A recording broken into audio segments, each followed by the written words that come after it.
Hi and welcome everyone to our webinar for the day. We will be starting here in just a few seconds. We want to make sure that everyone gets in. As you're joining the room, you'll see that there's a poll up, and if you could take a couple of seconds to make your choice in that poll, that would help us immensely. Thank you.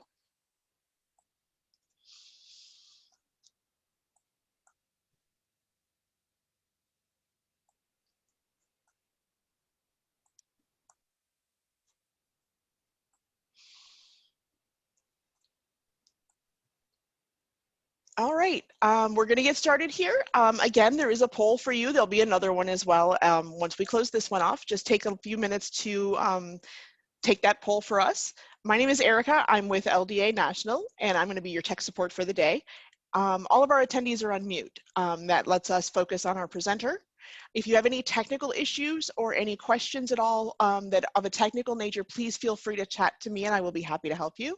If you have questions for our presenter, please put them in the Q&A section, which can usually be found by hovering up at the bottom or at the top of the Zoom meeting window. And we will be monitoring those and asking those near the end unless they are of an urgent nature. I'd like to introduce Eunmi Cho, who is going to introduce us to our speaker and our topic for the day. Welcome the Learning Disabilities Association of America of Saturday Today, and to increase your knowledge and understanding of dyslexia. This is a really timely and very important topic for especially California teachers and parents and anybody, relevant service providers. So we are going to, including myself, to understand dyslexia, what are the, common definitions and dyslexia and how we identify the dyslexia and what are the components of successful interventions. So I'm Dr. Eunmi Cho, and I used to teach with Dr. Catherine Christo, who is a speaker today in the same department. I'm current faculty at Special Education Department, and I serve the Learning Disabilities Association of America as a professional advisory board, and also California and local chapter. And Dr. Catherine Christo was one of the professors, outstanding professors in school psychology program at California State University of Sacramento not long ago. And she has extensive experience as a practicing school psychologist and also as a licensed educational psychologist and as an educational consultant. She's very, very popular and prominent in this area. And Dr. Christo's primary areas of interest are reading disabilities, dyslexia, assessment, response to intervention models, and the use of data for program evaluation and progress monitoring. She has published extensively and provided so many trainings in this area of response to intervention and progress monitoring and assessment and identification of and intervention for students with specifically reading disabilities. So without further ado, let's welcome our Dr. Christo. Thank you, Eunmi. It's a pleasure to be here and share some interesting information about dyslexia. Just maybe a little bit about myself. Dr. Eunmi gave a lovely introduction, but I will also share with you that I have been interested in reading for quite some time since I got my doctorate. Have had a long-standing interest in reading for a number of reasons. One, because it's fascinating that our brains actually do this thing called reading. Secondly, because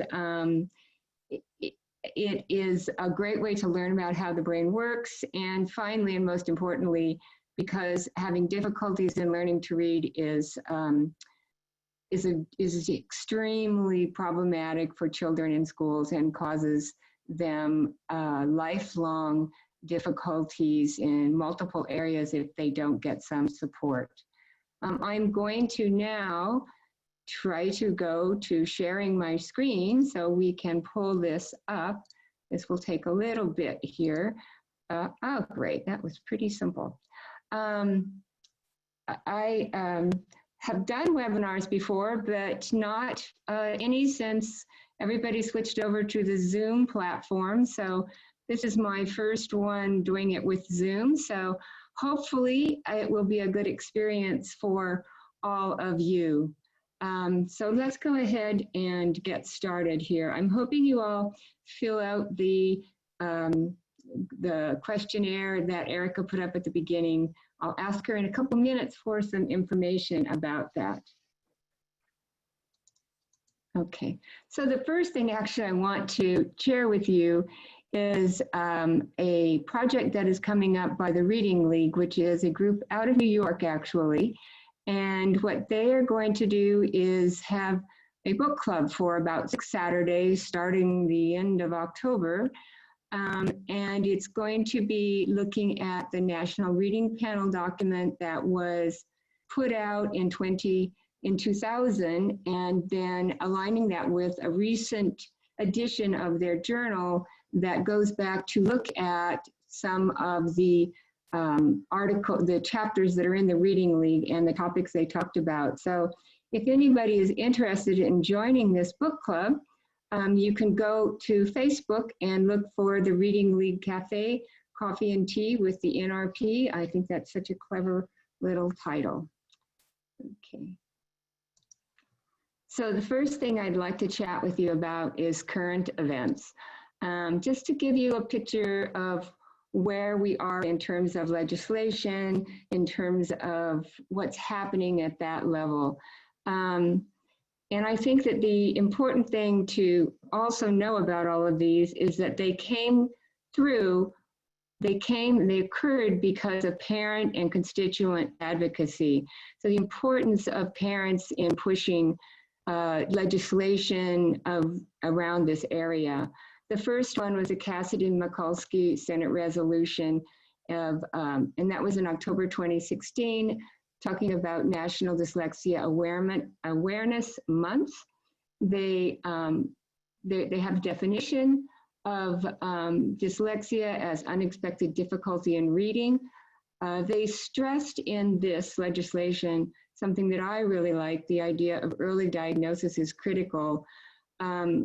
That's always been something that's been important to me, starting with first learning about reading disabilities and then working with schools in the development of RTI and MTSS models in order to provide that critical early intervention. So the second thing was something that is important to know when you're working with school districts. Many of you probably may have encountered the IEP teams or schools saying they do not diagnose dyslexia. So in 2015, the Department of Education came out with a guidance letter stating that there's nothing that says that IEP teams cannot use the terms dyslexia, dysgraphia, and dyscalculia. And in fact, going even a little farther to say that it may be useful for IEP teams to use these terms to help them in planning their interventions. Teams don't need to identify what mode of instruction they're going to be using, what intervention they're going to be using, but identifying the fact that a student has dyslexia, dysgraphia, or dyscalculia may be helpful in deciding that and what kind of intervention a student may need. The second very important thing that they addressed was the use of multi-tiered systems of support or response to intervention. Again, addressing the idea that early identification and early intervention are critical. Then California-specific legislation, AB 1369, which many of you may have heard about. One of the things it did was added phonological processing to the basic psychological processes. The second thing that it did was directed the Department of Education to create guidelines for dyslexia that could be used to assist teachers, special ed, parents, and other personnel in planning, providing for, evaluating, etc., students with dyslexia. Those guidelines are available through the California Department of Education website.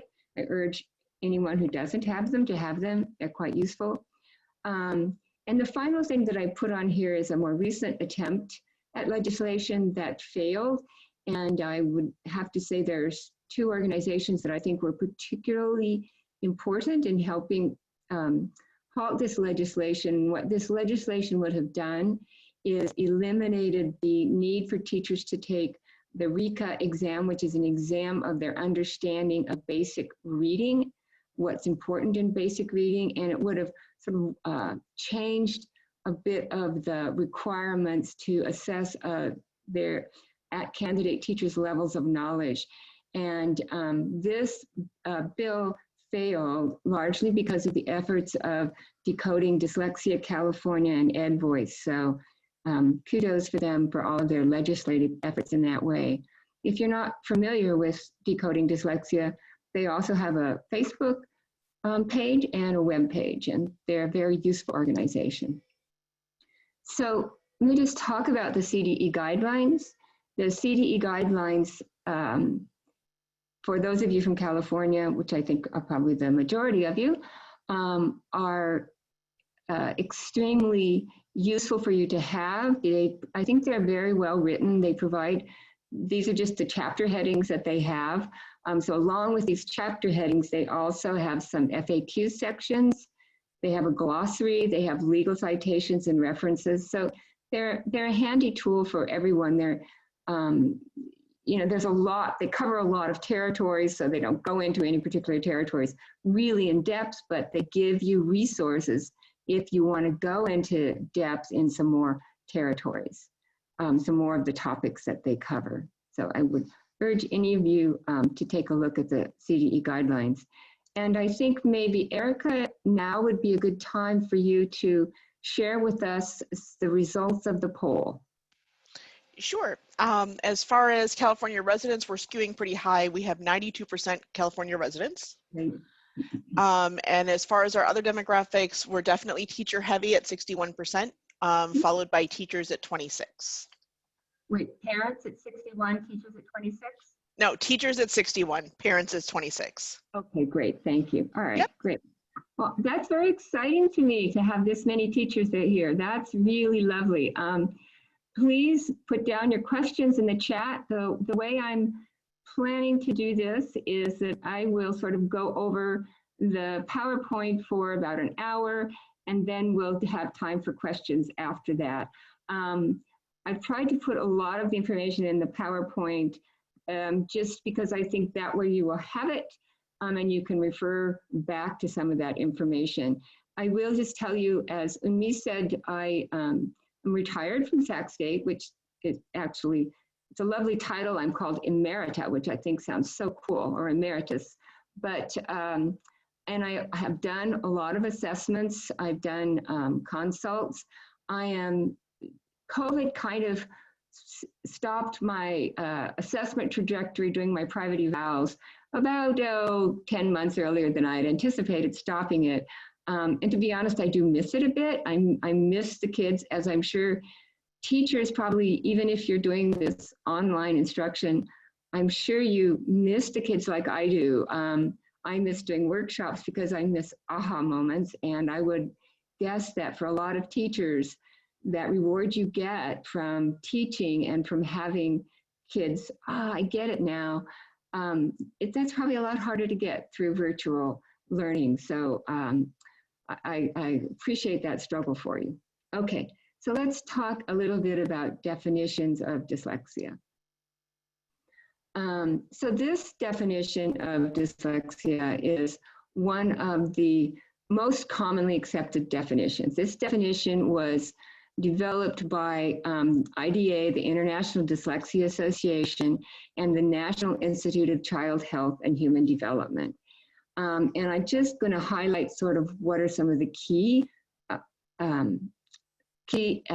sections of this, or parts of this. One, the idea that dyslexia is caused by neurobiological issue, something about the brains of kids with dyslexia that works a little bit differently than the brains of children who learn to read in a more typical fashion. It's characterized by the difficulties with accurate and fluent word recognition. And this difficulties is the key sort of behavioral marker for children with dyslexia. It's the difficulties at the word level, either with accuracy or with fluency, with doing it rapidly. They also have poor spelling and poor decoding, so reading nonsense words abilities. Typically, these kids have a deficit in the phonological component of language, so their ability to manipulate the sounds of language. To say the word cat and then go, cat is composed of k, a, t, or to have you say k, a, t, and have them be able to go cat, or to say the word cat now, say the word cat without the k on the beginning. Those kinds of abilities to manipulate the sounds of the language. What we also see with children with dyslexia is there are secondary consequences. And those secondary consequences are difficulties with reading comprehension, and they have markedly reduced reading experience. There's the old Bible phrase, the rich get richer and the poor get poorer, or wherever that's come from, but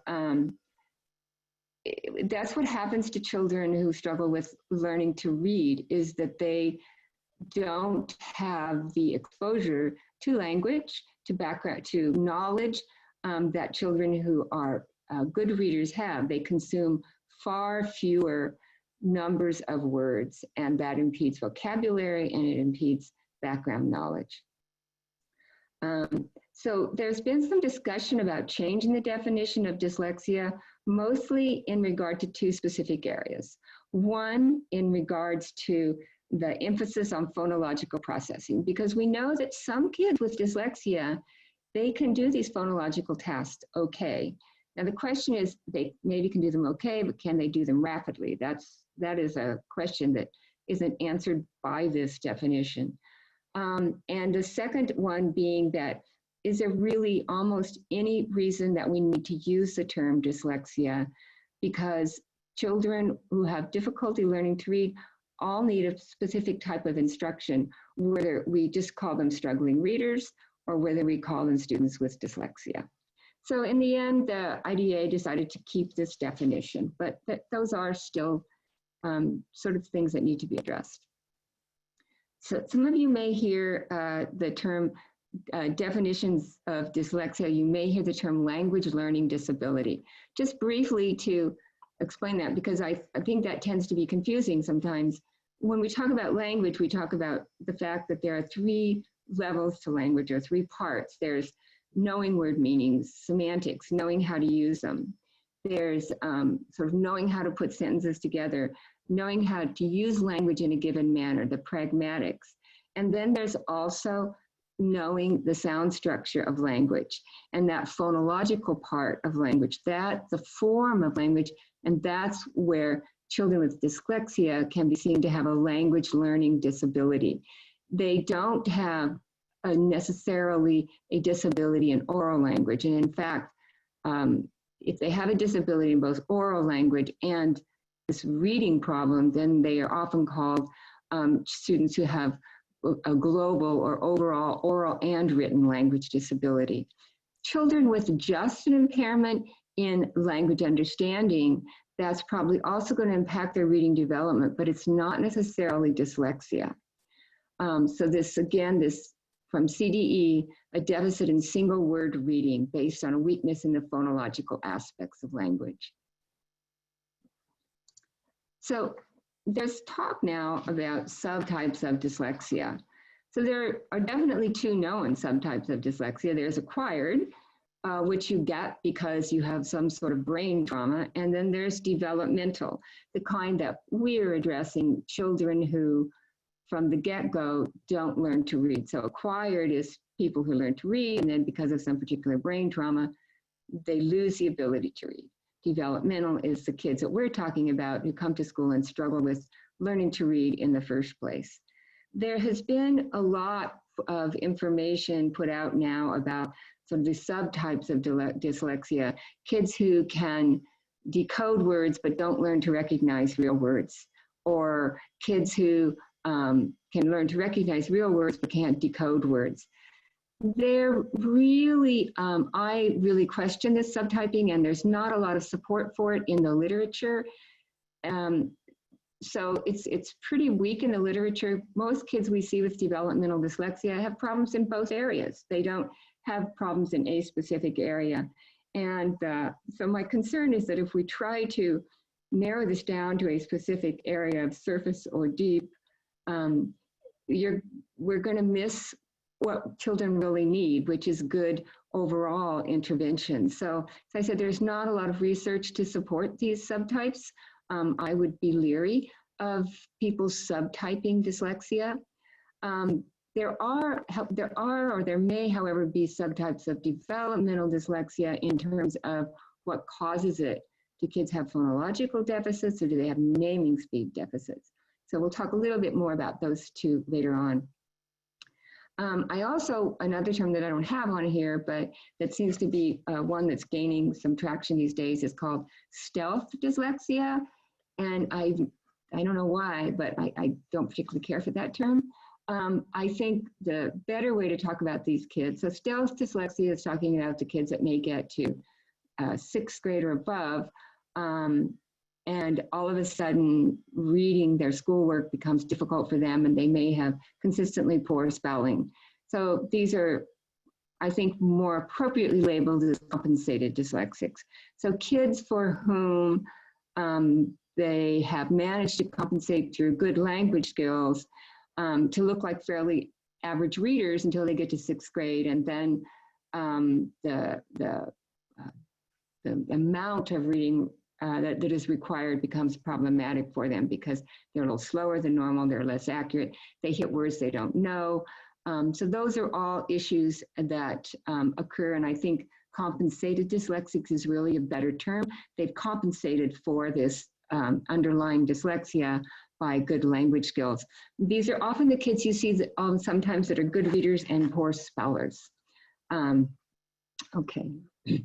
And finally, I just want to quickly share this from Louisa Moats. This is from a plenary session that she did at the International Dyslexia Association several years ago, but I really like these things. These are sort of like some myths that she wanted to to prove incorrect. The one is that science cannot predict who will respond to instruction. We can do a fairly good job of it. We have some good tests to know this kid is at risk of having struggles. But the best thing to do is that you just instruct the child in basic reading, and then you see who doesn't respond. So it's using the instruction as the test. So as Jack Fletcher said, teach first and test if necessary. Don't test first in order to find out who or what to teach, but teach first and see who responds. Some students with reading difficulty do fine on phonological processing tasks. So they manage to do that, but they struggle perhaps with rapid naming tasks. Quick fixes don't exist. For children with dyslexia, it's going to take more than a 6-week program. It's going to probably take for most of them a year or more, depending on the level of intensive intervention that you give. And the final one here, dyslexia is not a gift, is a kind of a big one for me because I hear that phrase a lot. There's a lot of talk about dyslexic kids have these special gifts in other areas, and the science doesn't hold that true.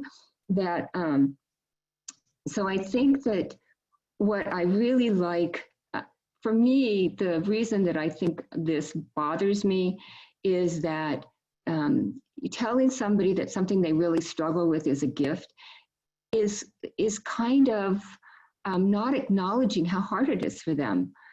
To me, a better way, and I think this comes a lot from my work with kids early on, a better way is to acknowledge that it's tough. You bet, it's going to be harder for you to learn to read, but you know what? You can do it. I know you can work hard, and there's people out there who will help you, and I'll help you, and I know that you will get this, and it's going to be a little harder for you to do it. You can do it. Just briefly, social emotional.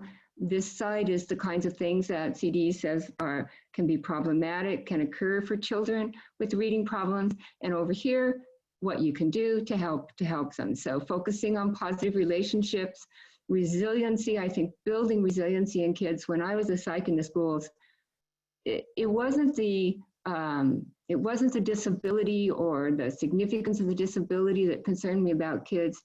It was more if the kid had given up. And that's building that resiliency. And I think that's, to me, why it's important to say, yeah, you're right, this is hard. You're right, it's hard. Acknowledging that, and then going on to, you can do it. Okay, so how do kids learn to read? CDE and the dyslexia guidelines doesn't talk a lot about how kids learn to read, but I sort of feel like if you're going to deal with kids for whom it's not working, you kind of need to know how kids do learn to read. What's the process we're expecting to happen for these children? So this is just something that the International Dyslexia Association put out as their knowledge and practice standards for both gen ed teachers and for teachers who are specifically dealing with students who have reading problems. You can find them at this website here if you want to download them and take a look at them. Tumner and Goff, many years ago, actually in the 80s, came out with this idea, this model of what reading is. And they said reading is made up of two components. They call it the simple model of reading: decoding and language. And so you need both of those. You need language comprehension and you need the ability to decode, to understand the code of the words in order to be able to read. So to read meaning reading comprehension. So if one of these is weak, so for example, if you are a 1.0 decoder, but you're only a 0.5 language comprehension, then you're not going to have very good reading comprehension. We see this with kids sometimes with hyperlexia, or children who have autism sometimes can decode well, but their language comprehension gets in the way. So their reading is not as effective as we would like it to be. For the students we're talking about with dyslexia, generally the language comprehension part is a 1, but the ability to decode and to figure out to transfer that print to text, or transfer that print to language is a 0.5, they're also going to not have particularly good reading skills. So it's can be on either side of the equation where students struggle. I think it's important to realize that multiple components of reading have to be taught in a systematic manner that immerses children in language. And it's important to keep this model in mind when we're looking at students and when we're assessing them, to figure out which side of this equation the problem is. Is it on the decoding side or the language comprehension side, or is it both? One of the things is that one of the false premises of the whole language movement was that if we just immerse students in print, they will learn to read, because we learn to speak by just being immersed in language. But our brains are wired for speech. It's a biological specialization. We don't need to directly instruct students in how to speak. Their brains naturally are wired to learn this process. Direct instruction is not needed. But for reading, it needs explicit instruction because our brains are not wired for reading. And reading integrates these multiple systems. It integrates the ability, the visual system with the phonological system, requires working memory, it requires language. So this is another sort of taking that competent reader model here of Tumner and Goff and breaking it down a little bit. So a student who has a specific language impairment would fall on this side, would have problems with oral language, thus have problems with comprehension, and thus not be a competent reader. The students that we're talking about have problems in decoding or fluency, which leads to difficulties in word identification, which causes them to be less than a competent reader. Down here at the bottom are all these important things that we cannot forget about for children: the environment, their social emotional feelings, instruction? Do they have good instruction? So all of these are also impacting the students' learning. So when we're looking at kids who are struggling to read, we need to look at all of these elements in order to understand the process. I just put this up because it's a graphic I made a long time ago, and I still love it because, as I said, one of the things I love about studying reading is it helps you really understand how absolutely phenomenal our brains are, and the incredible complexity of what our brains do when we are reading or even understanding language. So the idea here is that when we create a reading brain, we are creating what, if we don't read, we understand words, and we can put those words into phonological code in order to speak, or we can listen to the phonological code and we can understand what people are telling us. When we learn to read, we're adding these components on it. We're adding the orthographic component so that when we see the orthography, we know the sound, and we see the orthography, we know the meaning. In fact, when you look at a word, even if you don't think you're hearing that word in your head, when you look at it, neuroimaging shows us that a little bit of stimulation goes to the phonological part of your brain, and there is a little bit of phonological lighting up that happens. But we add this orthographic on here to go to semantic, to go to phonological. Conversely, when we think of something, we go to the orthographic in order to write it. So when we write it, we don't always have to think about it. So when I sit down and type all of these words, I don't have to think how it's spelled. I don't have to think which key to go to. I just automatically do it because I've been involved with words for a very long time. So these pathways in my brain are really quick right now. Some of these pathways in my brain may be getting a little sticky as I have some word finding problems, but generally they're pretty darn quick. And that's because I learned to read fairly easily, and I've done a lot of reading by now. So what we know about good readers is we know that they have a wealth of information about how speech is represented in print. They use this knowledge both for decoding and encoding, so for reading and spelling. Most good readers have adequate language skills. They activate, as I told you, they activate the phonological code when they're reading. Good readers learn a new word in 1 to 4 exposures. Kids with dyslexia, it can take them 14 exposures to learn a new word. So that learning process is so much slower for them. Good readers are fast. We read at an average of 340 to 400 words a minute. Speech is 120 to 180. So any of you who have done books on tape know that listening to a book on tape is much slower than reading it, if you're a typical reader. So good readers are what we call automatic readers. And that is one of the reasons that it's not just accuracy that we look at, it's fluency that we look at, because you have to be able to read automatically so that your brain isn't so busy trying to figure out what that word is on the page that you can't think about the comprehension. So you want to reduce your memory load while reading. You want to reduce the effort that it takes to identify the words. You want word identification to be automatic. And I put this YouTube down here because this is a really good video that talks about this automaticity, and I would urge you all to see it. And there's actually a website called Children of the Code that's really good for that kind of thing as well. So National Reading Panel, just to finish up, what good readers need to be taught is phonological awareness, phonics, fluency, vocabulary, and comprehension. And we'll go back to these in a little bit.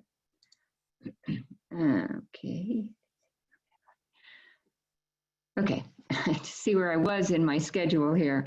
Okay, so I just put a little tiny thing in here on screening because, well, I'm pleased that a lot of you are teachers because it's really, really kind of is something that I think is important for you all to hear and know about when you go back to your schools and there's talk about what do we do when we're assessing young children. So one of the strong points of the CDE document is that it emphasizes RTI and the importance of RTI. So teaching first and seeing how the kids respond, in screening. So what do we know about screening? How do we identify children at risk? Well, probably one of the biggest is this one right here, family history. It seems to be that about 40% of kids who have a parent or a sibling who's had reading problems will have reading difficulties. So if you have a kid who seems to not be responding to instruction, and you ask the parents about if anybody in the family has had difficulties, and they say, oh yes, I had terrible time learning to read, I still can't spell, and I'm a slow reader, that's a kid you want to really pay a lot of attention to. Language. Children with global language deficits may have problems learning to read.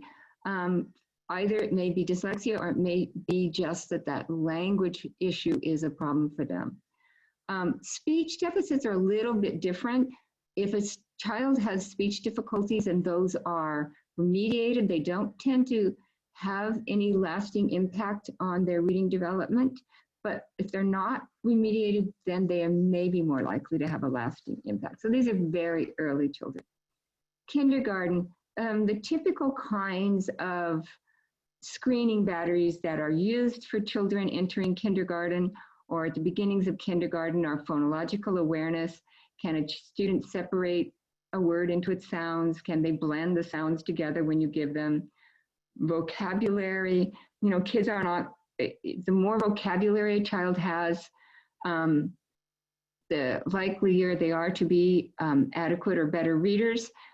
For maybe a couple of reasons. Vocabulary may be a marker for whether they've been read to a lot when they were young, whether they have a lot of background knowledge, or whether as we get vocabulary, that little part of your brain that I showed you that's got the phonology in it becomes richer and deeper and thicker. And so there's more places to link the letters to when they start to see them. Letter naming and naming speed. But maybe the most important thing, oh, let me just show you this first. These are the CDE provides signs of dyslexia from preschool through college. Some of them are a little much, a little sort of, I mean, it's a huge, huge long list. I think you could probably identify enough characteristics to put every child into this list. So you need to be a little careful when you look at it. But these are some of the ones I pulled out that are the more typical and glaring kinds of things that you might see for a student who has dyslexia. So this is just the things that you should look at when you're looking at a continuum of skills. So when you teach and then see if the student is responding. Kindergarten, you're looking at phonological awareness, letter name fluency, phonemic segmentation. Can they break a word into its parts? First grade, letter name, phonemic segmentation, alphabet principle. So do they know how to decode words that aren't real words? Accuracy and fluency with connected text. And from second grade on, if they've met the benchmarks in all of these, you want to start looking just their accuracy and fluency with connected text. It's a remarkable indicator of how well their text comprehension is, unless it's one of those unique cases of a student who might have autism, who has learned how to decode well, or hyperlexic student. Okay, assessing for dyslexia. And I'm not too bad here on my, looking at my schedule here, not too bad. So what's the purpose of assessment? For me, you know, oftentimes in the assessments that I did, whether it was as a school psychologist or in private practice, it's very much, does this child, quotes, qualify? For me, always the primary purpose needed to be, we want to find out what this child's reading looks like in order to clarify that child's needs and strengths in reading and related areas. So this is should be the driving force, because if you're looking at this, then you will have the answer to these. If you look at this, you'll have the answers to these. I'm not necessarily sure that if you look at this, you'll have the answer to this, or look at this, you'll have the answer to this. But this one will lead to these answers. So clarifying a student's needs and strengths, identifying dyslexia as sort of non-categorical, and determining eligibility for special education and other academic supports. So I just put this DSM-5 in here because it's not used in the schools, but it may be used by outside assessors, clinical psychologists or other psychologists. The dyslexia is no longer in the DSM-5, which was of concern to some people prior to the new DSM coming out. It's not in its own category, so let me sort of track that back. It's not in its own category. It's listed under this specific learning disorder with difficulties in reading, with impairment in reading, and it's just noted that it is, or dyslexia, may be called dyslexia. So I won't go into that too much. These are the key indicators from the CDE, the dyslexia guidelines. So, and I think these are really great. I think these really, if you thoroughly look at these, that's a good start in determining whether a student has dyslexia or not. So difficulties with accurate and fluent word recognition and poor spelling and decoding abilities. Difficulties in the phonological component of language. Difficulties that are unexpected in relation to other cognitive abilities. And difficulties that are unexpected in relation to the provision of effective classroom instruction. So basically they're saying a child with dyslexia is a child who struggles at the word level. And that struggle at the word level seems to be related to some problem with manipulating the sounds of language. Given this student's performance in other areas, we would expect the student would be a typical reader. And we have provided the student with effective classroom instruction that works for a majority of students, but has not worked for this student. So just to briefly, you should look at this. Here's those CDE guidelines. Here's the DSM-5, and here is SLD, what it is a student needs to be considered SLD. So the three kind of differences here.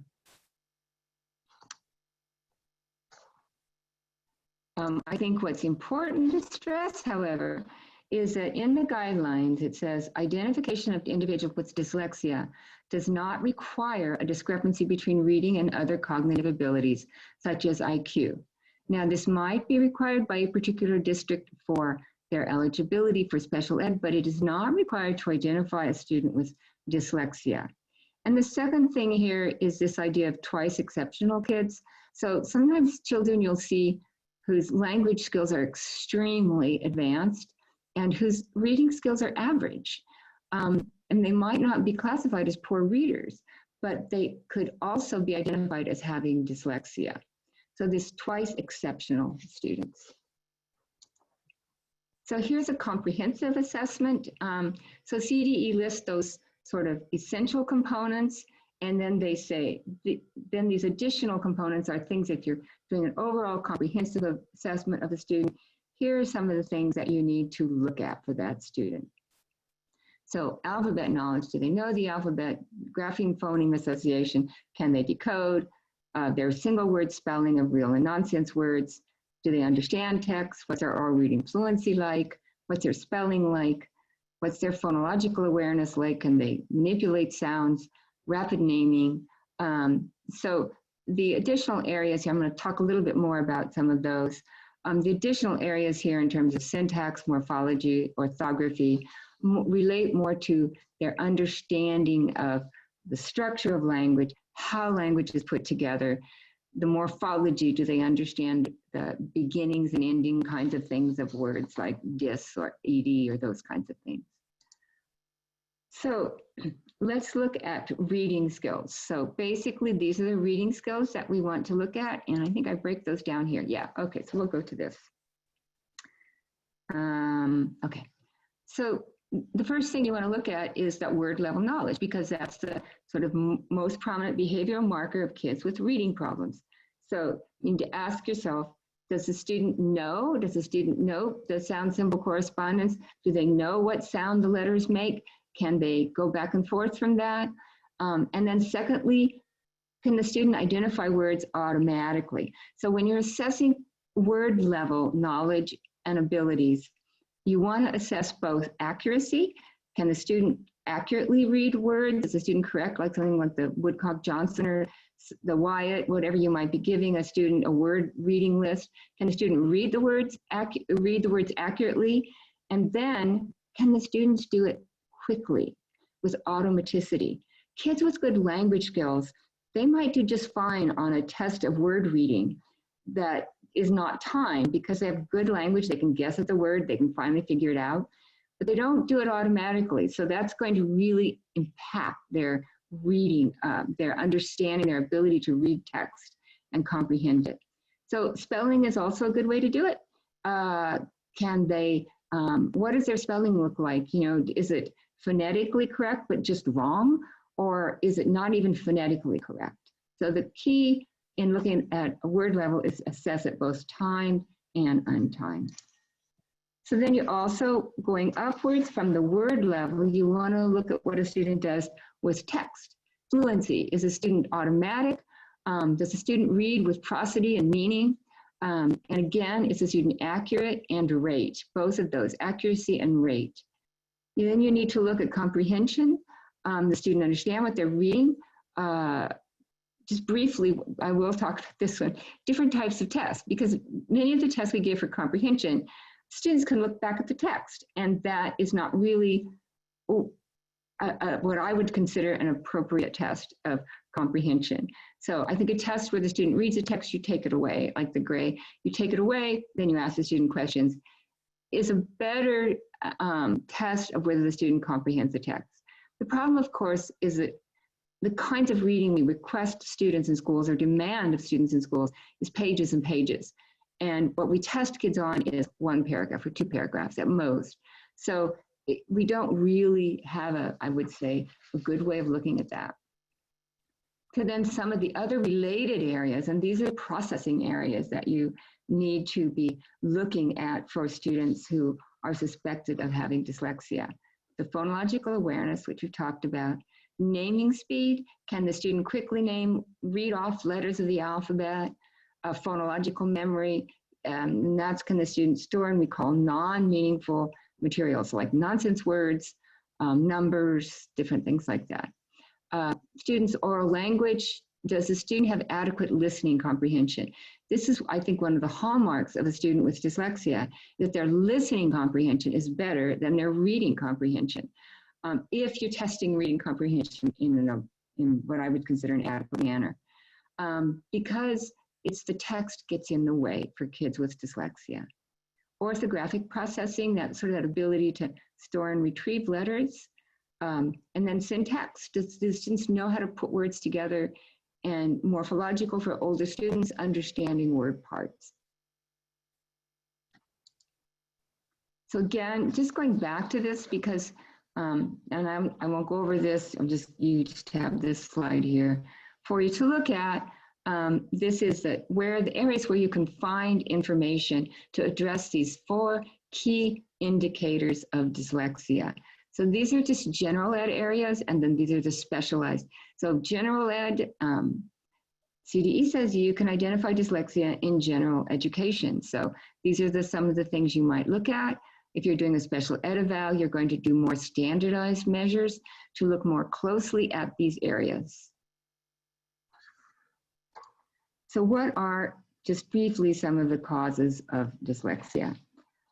We know that dyslexia is very heritable. We know that from many studies, numerous longitudinal studies that have been done, many of them in Colorado, looking also at neurobiological markers, at chromosomes, numerous, and then looking at chromosomal markers.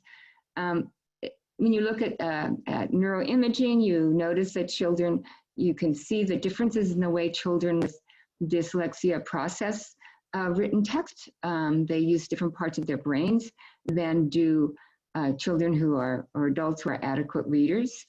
What's important also is that the causes are likely to be additive or interactive.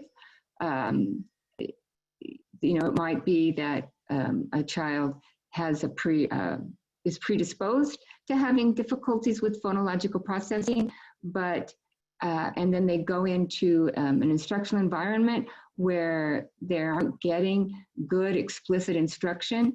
but rather they're getting more immersion in language kind of environment. And so those two factors together might lead to a more problematic outcome than a student who has that same predisposition to difficulties in phonological processing, but goes into an instructional environment that really focuses on those, and that student may have better reading trajectory than one who didn't have that good instruction.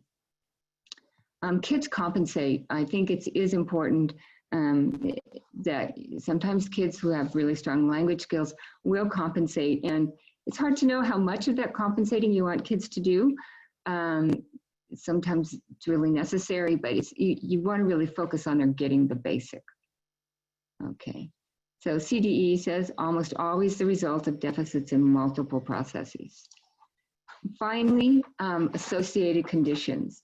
So oftentimes children with dyslexia have dysgraphia too, so they have difficulty with writing of letters. Their writing is hard to read, and that may be linked to the same, it may be linked to just a problem in recalling how to do the shapes. It may be linked into the incredible motor planning that's required to handwrite. So I think sometimes these kids do better with typing because it takes much less motor planning.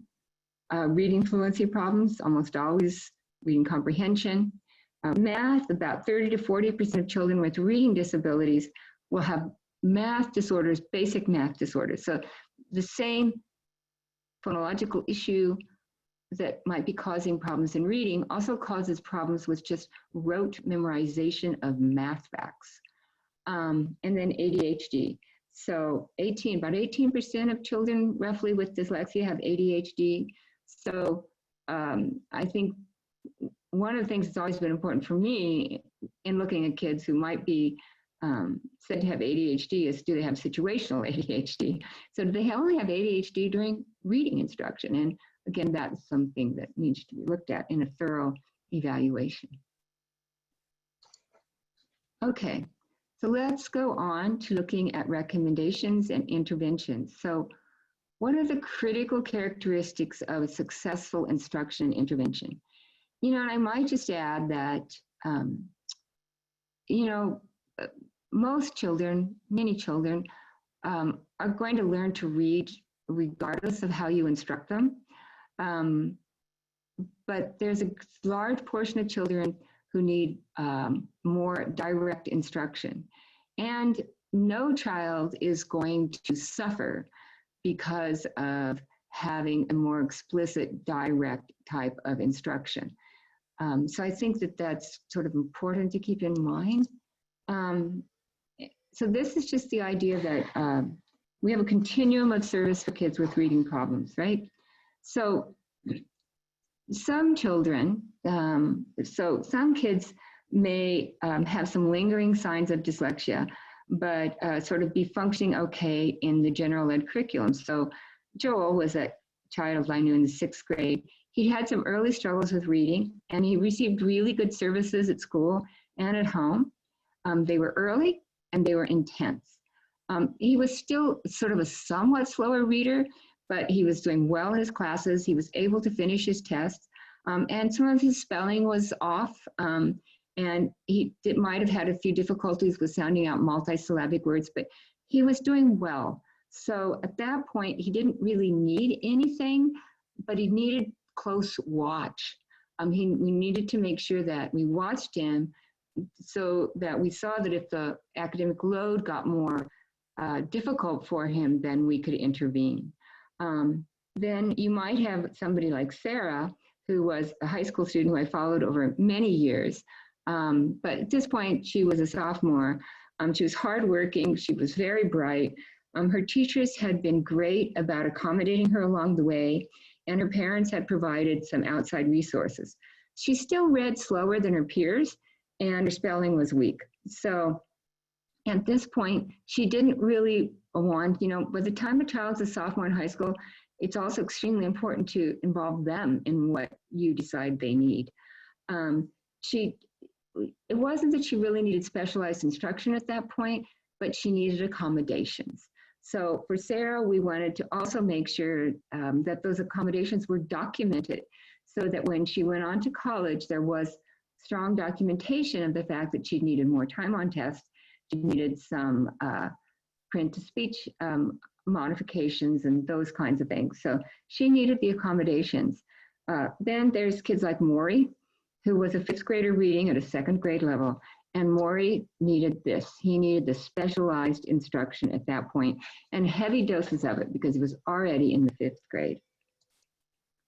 So reading instruction should include these things from the National Reading Panel. I just have this quote from Slavin: all programs found to be effective or promising in qualifying experience have a strong focus on teaching phonics and phonemic awareness. So I put this in because this is sort of an intervention that won't die.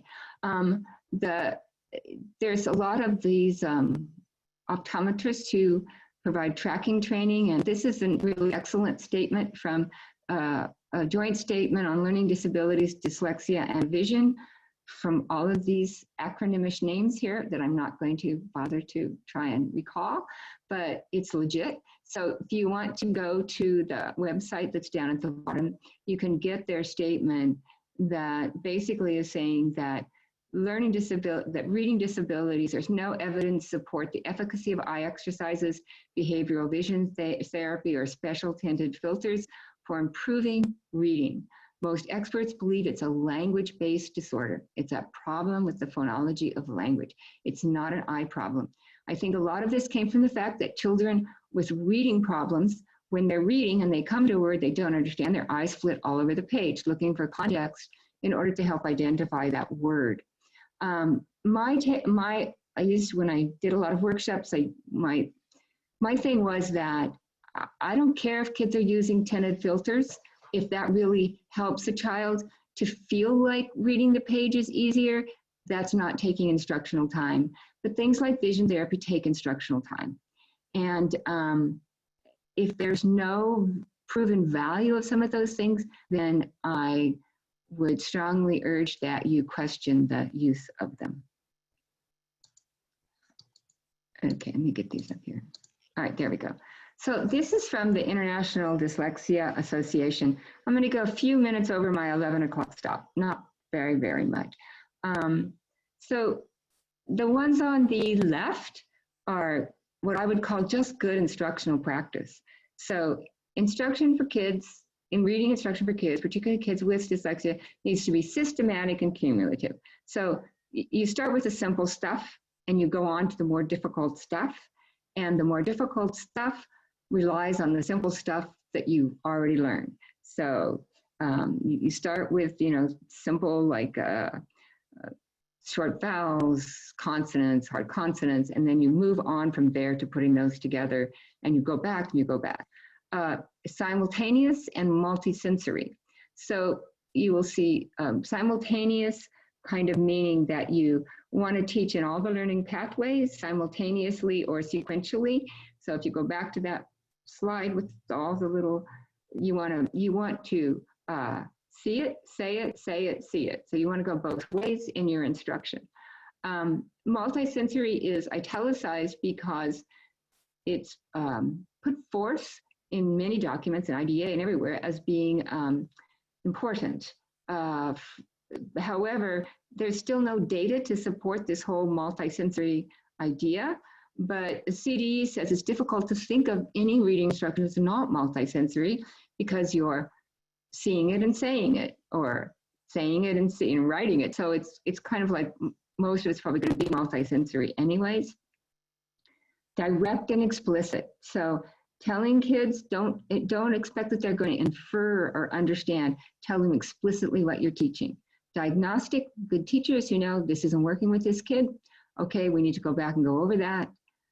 Synthetic and analytic is just you're going from blending to segmenting. So you're going from taking the word apart to putting the word together. Comprehensive and inclusive, I think, is really important. I think that goes back to the National Reading Panel and knowing that you're teaching phonemic awareness, you're teaching phonics, but you're also teaching vocabulary, and you're teaching comprehension, and you're teaching language. So you're teaching you need to cover all of those areas of language. And then the right side is just sort of things that need to be covered: phonology, sound symbol, syllable instruction, morphology, syntax, and semantics. So what are some of the accommodations that we might talk about a little bit for students? So one of the things that I became increasingly aware of as I did evals was that oftentimes we would put something in the IEP about a student using some kind of technology support. And then we'd go back to visit and we would find out that the student hadn't really used that technology support. And it seemed to me that many times that was because there was no goal for it and only the goals were addressed. There was no plan for it. So I think that assistive technology is critical for kids, particularly children with severe dyslexia who are probably always going to have those lingering fluency problems or those lingering spelling problems. And I think it needs to be a critical part of the assistance plan for a student. Who's going to help that student learn how to use the technology? How are we going to know whether the student is successfully using the technology? It's too easy for that to get lost. So other accommodations: individual or small group instruction, extended time for reading requirements, having someone read the written materials to the student, outlines, study guides, audio recordings, text-to-speech, speech-to-text. You know, I'm awed by what's available now for kids. When I was first working, well, not first working, actually, I'd been in the schools for a while, and Franklin Spellers came along, which probably none of you remember, but they were a tool to help kids find the spelling as sort of a stand-alone kind of an item. And many people were against them. They felt that kids should not use those crutches. So I'm awed by the wonderful things that can happen now for kids. And frankly, I don't see a lot of problem with using them. I think if they're effective for kids, they should be able to use them if they help them get to knowledge and if they help them succeed in their academic studies in a way that they wouldn't succeed without them. Okay, students with dyslexia, just to close with some of these, are general ed students first, can be educated in general ed classrooms and benefit from a wide variety of sports, maybe, nobody gets those anymore, of supports. Students with dyslexia sometimes require special ed. So it's not always special ed that kids need. Sometimes they need just supports, sometimes they need some small group instruction. I think that this is also one of the California statutes that's important to look at. If a pupil who exhibits the characteristics of dyslexia or another reading-related dysfunction is not found to be eligible for special ed, the pupil's instructional program shall be provided in a regular ed program. So if they don't qualify, they still need to help this kid. That's sort of what that is saying. Okay, I actually created this top 10 slide when my grandchildren, this little girl here, was about this age. And I keep continuing to look back at it, and it's still all relevant. So, because I'm very fond of these pictures, that's actually one of my sons. So I keep this here, but I think it's the top 10, so I'm going to read these to you before we stop. So the brains of those with dyslexia look different during reading. There's less activity in the word form area. There's more activity in the thinking area and other areas because they're trying to figure out what that word on the page means. Dyslexia is a lifelong disability that may show up in adolescence only in spelling or fluency problems. So sometimes these kids have problems with foreign languages. Less problem if you send them off to another country to get immersed because they have good language skills. More problem with understanding it. That's the compensated dyslexics I talked to you about. Problems in phonological processing is one of the most robust findings in dyslexia research. It's not the whole picture. There's something about verbal working memory and some other areas, rapid naming, etc. Dyslexia is not due to a vision problem. Kids with reading problems are found to have the same number of reversals as their reading peers, not chronological peers. They do well on purely visual tasks. There is a possibility that for an extremely small percent of students, there may be a problem. It's all about speed and automaticity. So linking information about words with that, remember that thing I showed you about the brain, linking all of those little cells about information about words? Automaticity speeds up resources for comprehension. Cross-linguistic studies have shown that our language is so complicated in the orthography. It's the thing that makes it difficult to decode is because we have about 44 phonemes in our language, sounds, and we have about 120 ways to write them, whereas other languages have maybe the same amount. So Spanish is a language that's very straightforward and transparent. A's make the same sound all the time. You don't have letters going together that make multiple different sounds. So, and so what we find in these languages that have a more transparent orthography, where the orthography is not as difficult, is that kids can decode fine. They can decode, but they're slow. We find it's that problem of speed and automaticity. Okay, in the simple view of reading, dyslexia is a problem on the word side of reading. So children can have problems with comprehension, but that's not dyslexia. The dyslexia is the word side problems. Falls under the category of SLD. It can be assessed in schools by trained professionals. If someone in a school assesses a student as having a SLD in reading, it's going to probably always be dyslexia. So there's some good protocols for assessing dyslexia. You have to look at various areas, and intervention is difficult, but most effective if it's done early. So provide an intervention with the greatest chance of success. All right, and I am going to, I think, Erica, stop sharing now and see if there's any questions. How's that sound? That sounds good to me. We have probably about 4 or 5 questions. Again, please submit your questions through the Q&A at the bottom or the top, depending on your operating system of the Zoom window.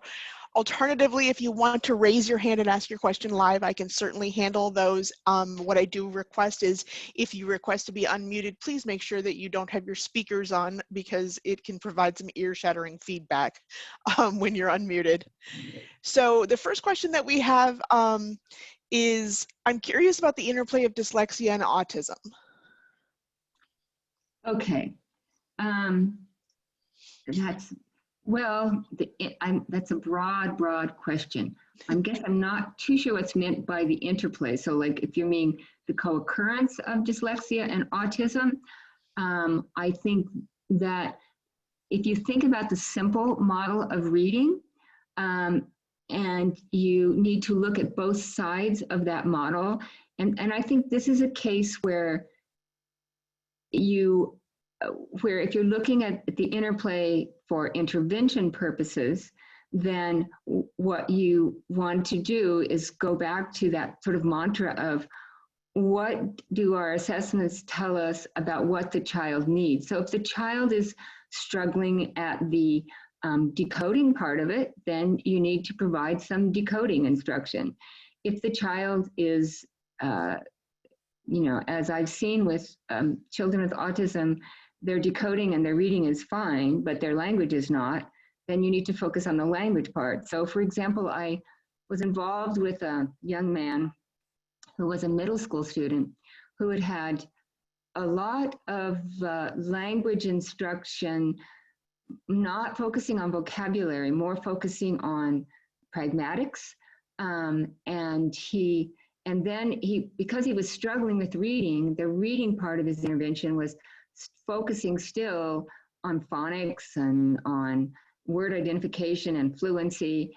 And when I assessed him, it was really clear he didn't need any of that basic reading instruction. His ability to read was remarkably good.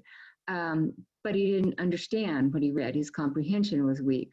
So what we did for him was go back and work, first of all, with the language comprehension. I think what they ended up using was the strand of corrective reading that focuses on language understanding and reading for understanding. So getting a really clear picture of where the student's needs are, and then tailoring that intervention to meet that, sort of regardless of what label we're using for the student. Okay, thank you. Our next question is, what interventions, if any, would you recommend for a compensating or stealth dyslexic student who's in 8th grade? The reading specialist who conducted his private assessment said he is beyond what a program like Barton would cover. His school has no ideas, programs, or solutions to offer. Yeah, okay.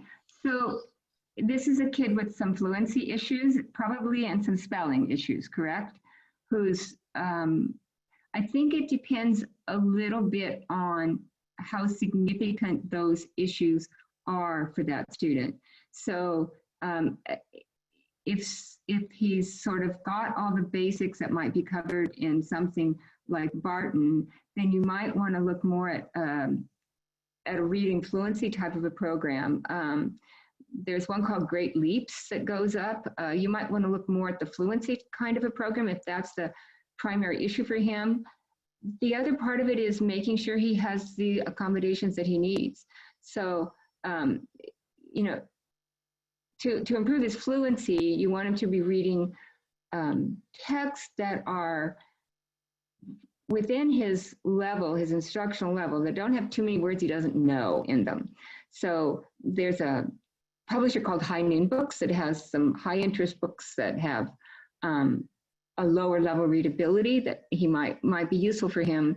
It sort of depends on whether he wants to read or likes to read, and he's willing to do that kind of a thing. So if it's just a fluency issue, you might want to focus on more at an intervention that targets fluency. The spelling stuff is really, really hard.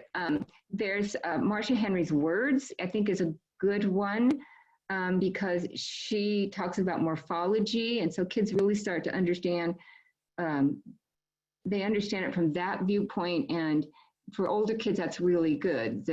Where words come from, derivations, all those kinds of things. So I would look at that program as well for him. Okay, we do have a couple of questions that appear to be related. Are there any programs you feel are more effective for teaching reading? And then there's another question from another individual. We've used different resources in our school, such as 95% group kits and Haggerty materials. Is there one that is better than the other, or do you have others that you recommend? Are you talking about, so we're talking about general ed or interventions here? Can you repeat that? I'm sorry. That was a little... Yeah, there are two separate questions. One is, are there any programs you feel are more effective for teaching reading? Okay. And the other question is, we've used different resources in our school, such as 95% group kits and Haggerty materials. Is there one that's better than the other, or do you have other programs you recommend? Okay. You know, I think, Erica, if I send you a document, can you send it out to the attendees? Definitely, of course. Okay, you know what I'm going to do? I mean, there's a lot of programs out there now, and I have a worksheet. Well, let me back up a couple of times. So I think I would like to give you some resources to go and to look at programs. And secondly, I'm going to send out a worksheet that has some criteria so that you can take a look, you know, rather than focus on one program, you can use this to say, does this program that we're considering for our school meet these criteria? And that way it gives you an understanding of what you're really looking for in a program, and I think might be a more kind of useful way to go about it.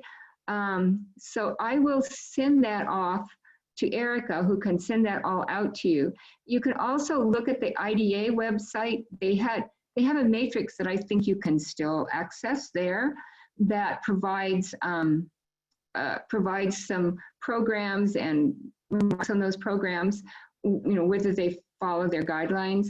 you can look at the What Works Clearinghouse for programs that meet their guidelines for specific demographic groups. Like, are we talking about children who are English learners? Are we talking about gen ed kids? Are we talking about special ed kids? Are we talking about young kids? You know, some of the old programs are still good. Some of the ones that came out of University of Oregon and came out of the sort of direct instruction model are still very good, and they're very solid programs. So they aren't as glamorous as some of the new programs now, but those are good programs as well. So I'm going to send you that criteria sheet out. I think it will be the most useful thing for you to have. Perfect. I'll make sure that's attached to our replay email, which, by the way, will go out within 48 hours, barring any technical issues of the end of the webinar.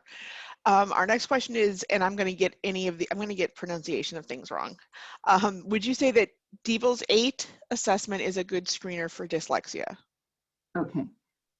Yeah, you know, there's a lot of, I actually haven't, I looked at the Diebel's 8. It must be something that's come out recently.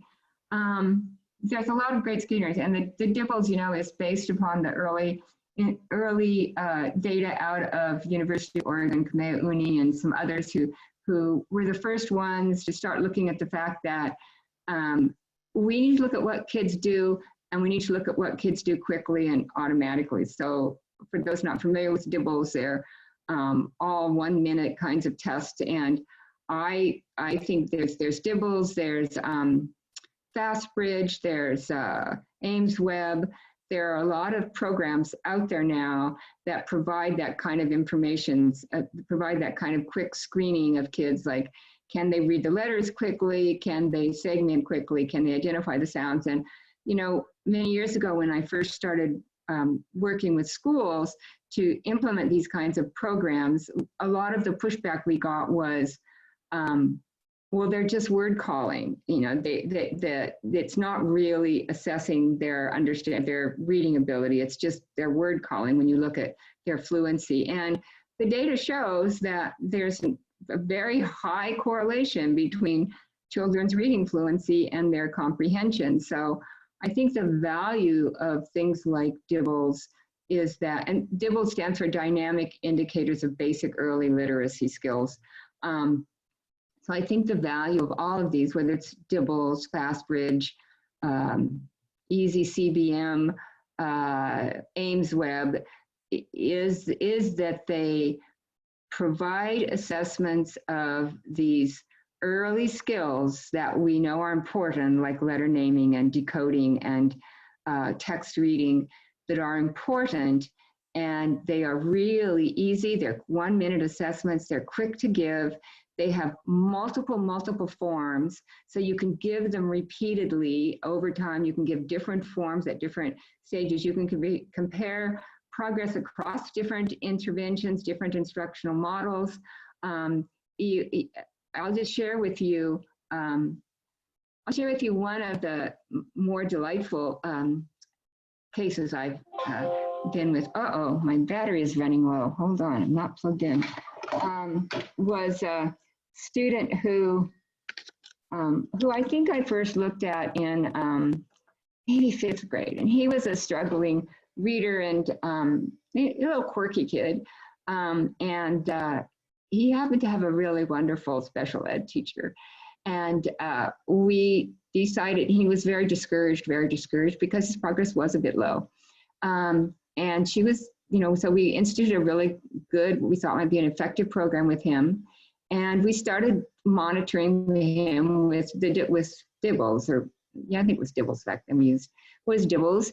And it was like that kid so responded to this because we set the goals where we thought, you know, it would work for him.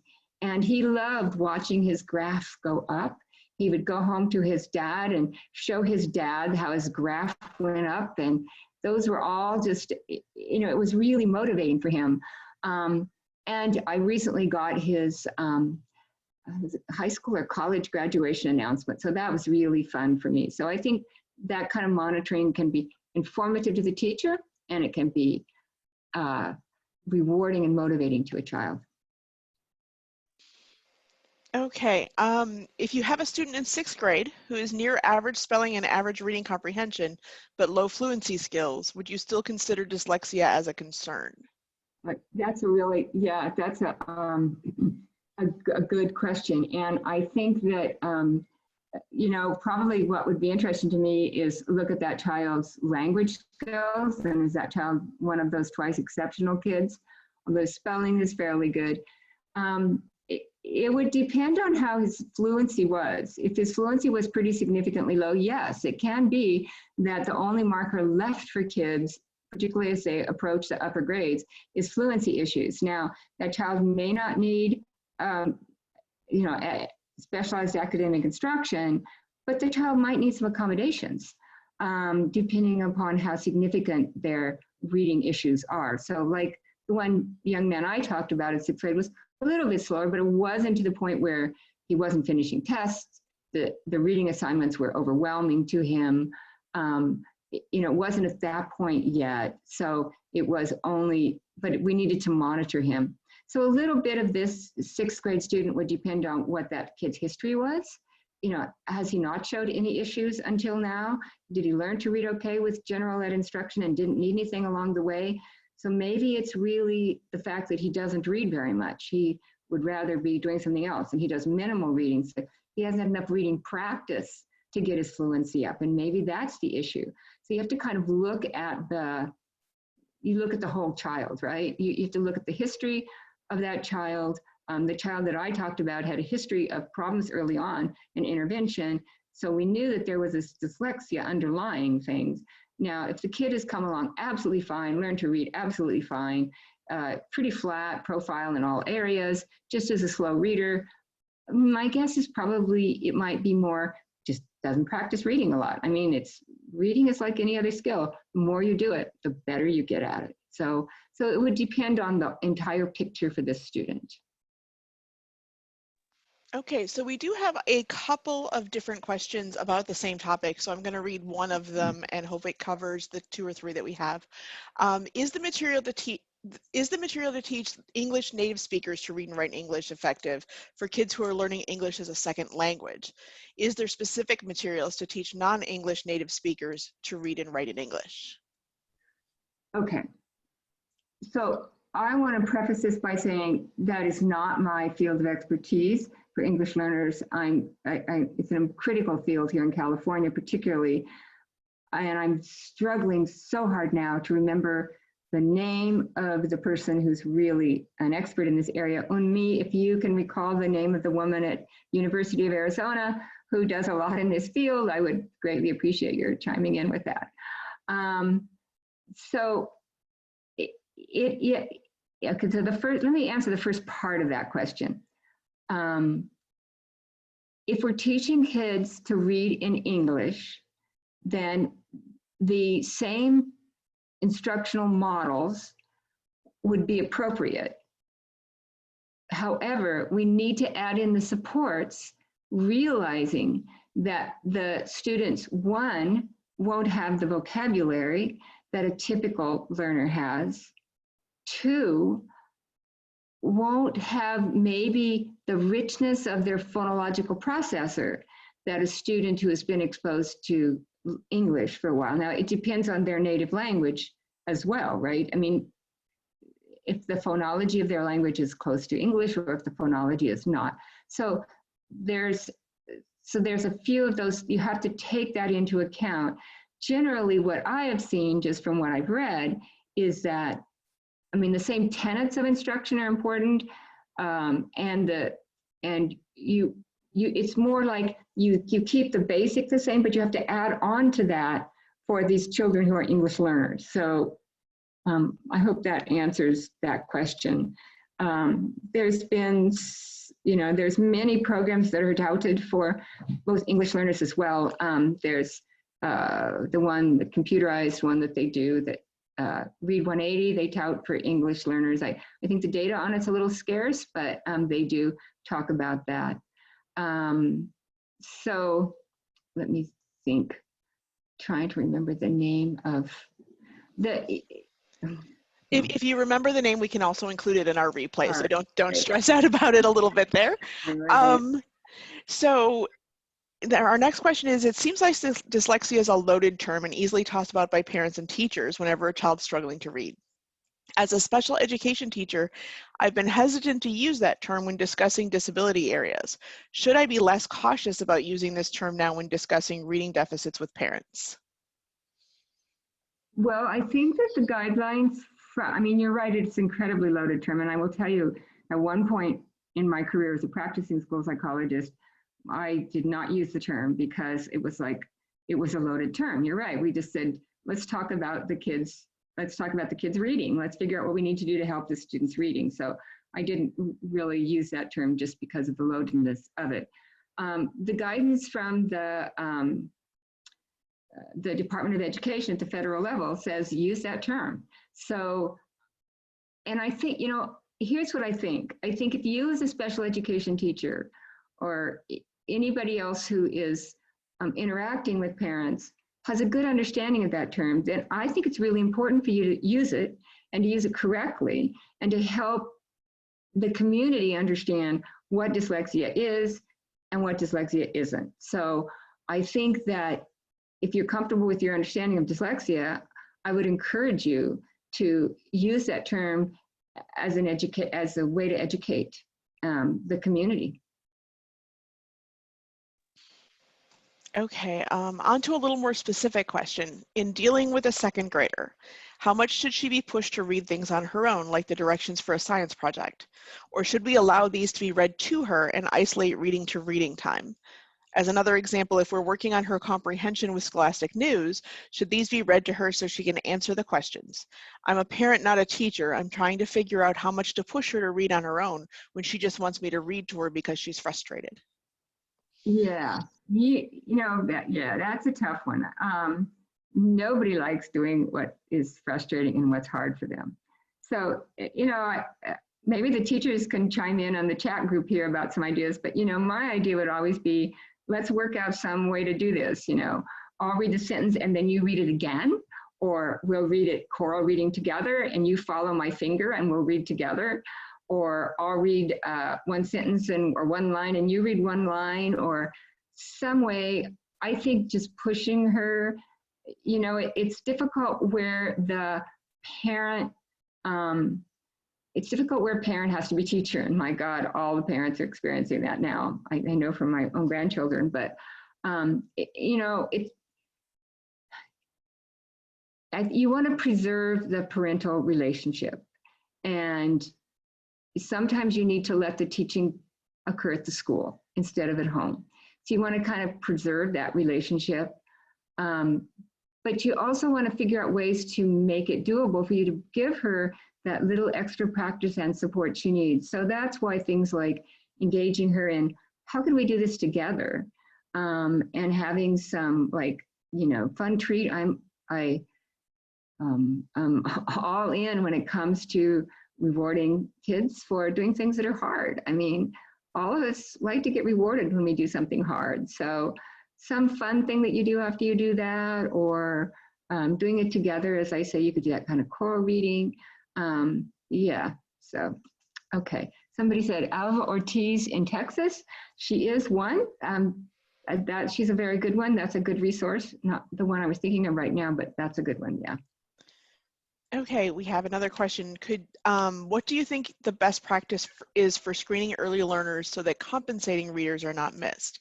Is there a specific guidance so that teachers are sure not to miss signs, along with a layer of accountability that's monitored to be sure this is occurring? I think that if a kid's doing okay in early instruction, then I'm not particularly worried about catching one who may have problems later on.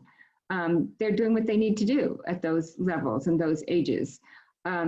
If you note that, so for example, there was one study that I found kind of fascinating, that sometimes kids with really good language skills get missed because they know how to read the context and guess at the words.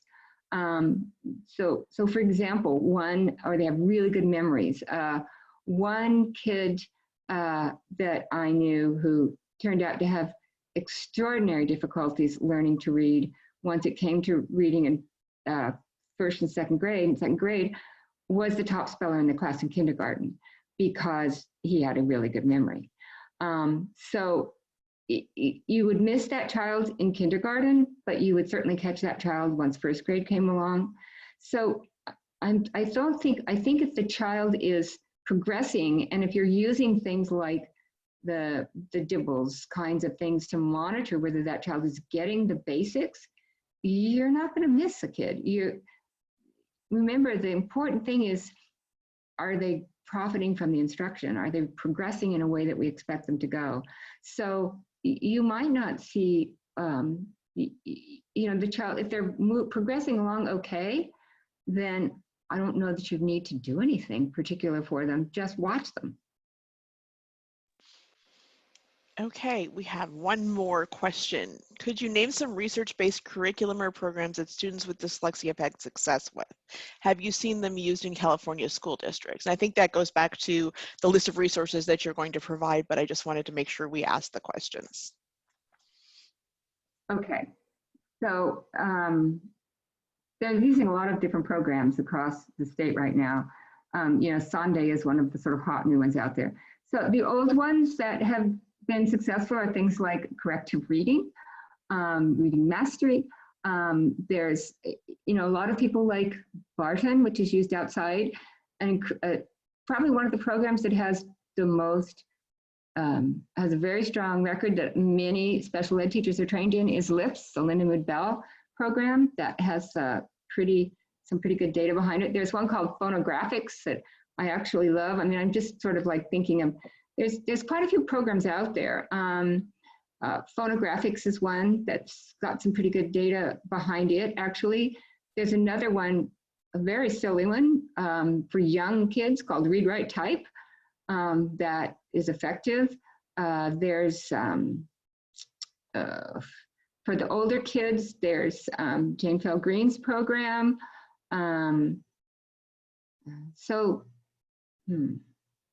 Those are some of them. Have I seen them used? I've seen all of them used in various places. As I said, right now there seems to be a big kick on Sunday, which I don't know a lot about. I know just from talking to teachers about it and administrators that they seem to like it, and there seems to be some good data behind it. That's about all I can sort of off the top of my head. I know there's many others out there. Okay, I actually have two more questions now. Can we ask about community-based programs, for example, after-school city parks and rec programs and city library readings, especially targeted for youth considered at risk?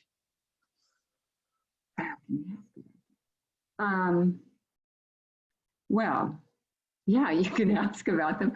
It probably depends a lot on the program, I think anything that gets kids, probably, let me take that back a little bit. A program in which kids are reading with a fairly well-trained tutor is probably fine. If the tutor is using strategies like that come with a lot of the balanced literacy kinds of approaches where you're encouraging students to guess at words, to guess from the context, to guess from the picture, to guess from their background knowledge, that's not fine, because you don't want to teach children to read that way. Using a guessing strategy is not a good strategy. So if that's the kind of reading instruction they're doing in that community-based program, then I would not want my child who's a struggling reader involved with it.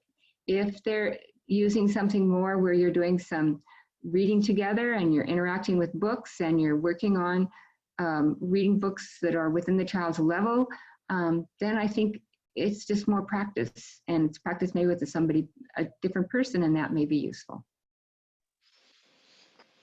Okay, we have a follow-up to a question from before. What is the data on students that are missed?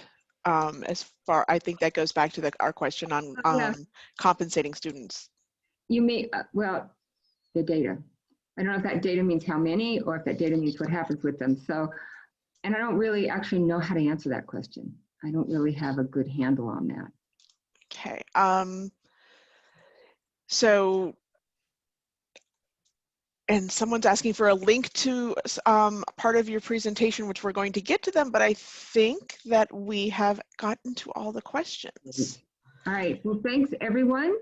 And I will send those resources and maybe a few others over to Erica. I used to have a website where you could access all of those, but when I sort of retired from the field, I retired the website too. So maybe I'll need to bring that back up and put I think that would be a great idea. I can help you with that. So yeah, okay. basically, thank you, Dr. Christo. Thank you, Unmi. Thank you to all of our other panelists behind the scenes that are helping answer questions and things. I really appreciate the efforts of this. As Unmi says, we're going to work on another webinar with EL and English learners and dyslexia for our next topic. So we're going to work on that, and we'll keep everyone informed. So thank you for attending on a Saturday. Thank you all for your time this Saturday, and have a great weekend. Thanks. Erica, can I still, let's see, pick up the chats here just to see comments? I will send you the chat, yes. Okay, great. Thank you.